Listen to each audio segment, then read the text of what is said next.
Samsung TV में दो Bluetooth speaker आप at the same time connect कर सकते हैं। कनेक्ट करने के लिए सेटिंग में जाएं, साउंड में जाएं, साउंड आउटपुट में जाएं और यहाँ पे आपको जानी है ब्लूटूथ स्पीकर लिस्ट पे।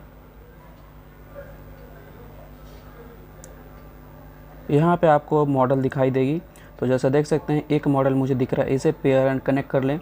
ऊपर में आप देख सकते हैं लिखा हुआ you can connect up to 2 Bluetooth devices. तो देख सकते हैं एक जो है कनेक्ट हो गया। अभी दूसरा जो है वो मैं कनेक्ट करके दिखाता हूँ। तो यहाँ पे देख सकते हैं ST-S20R जो है इसको कनेक्ट करते हैं, मल्टी कनेक्ट, और ये भी कनेक्ट हो गया।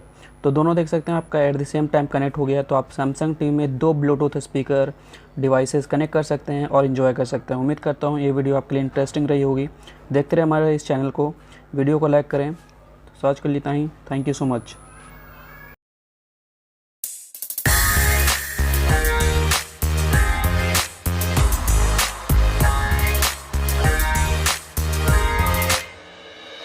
더는 참을 수 없을 것 같아. 매번 거짓말로 흔들어 난 나를